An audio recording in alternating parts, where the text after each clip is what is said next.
L'évaluation des politiques publiques en 2 minutes. C'est quoi l'évaluation des politiques publiques ? L'évaluation d'une politique publique consiste à comparer ses objectifs initialement fixés, non seulement à ses moyens qu'elle met en œuvre, à ses réalisations produites en termes de services rendus, mais aussi à ses effets sur le territoire concerné.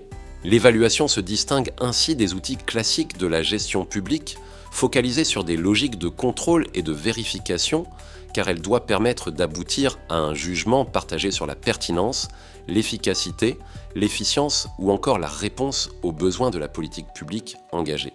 L'évaluation permet alors d'appréhender la globalité de la performance d'une politique publique en s'intéressant à différentes dimensions, et pas seulement, comme c'est souvent le cas, aux seuls moyens financiers consommés. Dans ce cadre, la valeur d'une action publique intègre à la fois des mesures financières, organisationnelles, de services publics, mais aussi territoriales, en lien avec la population concernée. L'évaluation se développe en France au début des années 90.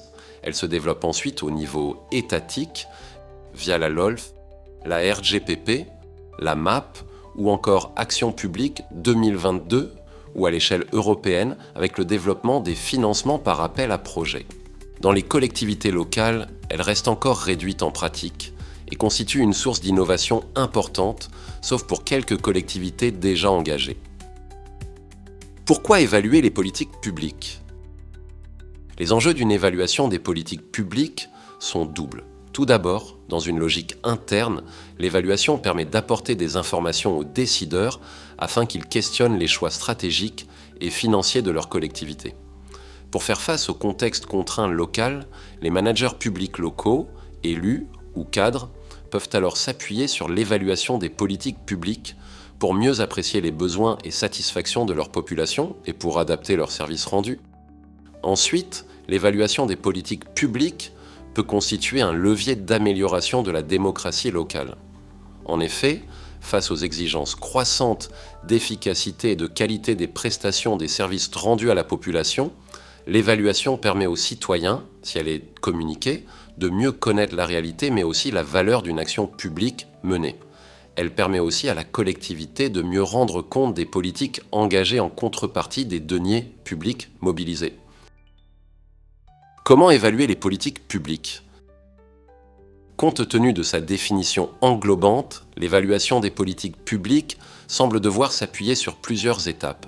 Tout d'abord, il est nécessaire de caractériser la politique évaluée, que cela soit en termes de contexte d'étude, de services publics concernés ou encore d'orientation stratégique. Elle nécessite ensuite la détermination d'indicateurs de performance adaptés pour mesurer la performance globale de l'action menée. Un tableau de bord peut être constitué en agrégeant différents indicateurs sur la politique évaluée. Enfin, une analyse peut être réalisée compte tenu de l'ensemble de ces éléments pour dégager des pistes d'amélioration et préconisations pour le futur. L'évaluation peut alors être communiquée pour alimenter le circuit de prise de décision. En conclusion, l'évaluation semble constituer une démarche d'actualité permettant de dépasser une vision budgétaire et réglementaire pour prendre en considération les effets et impacts des politiques sur la situation réelle des populations concernées. Malgré ces premiers éléments, plusieurs questions restent toutefois en suspens. Comment apprécier la valeur d'une politique publique de manière impartiale et objective ? Comment améliorer la prise de décision des collectivités dans un contexte contraint en s'appuyant sur l'évaluation de l'action locale ? Comment définir, mettre en œuvre des indicateurs et des tableaux de bord adaptés aux spécificités d'une politique publique ?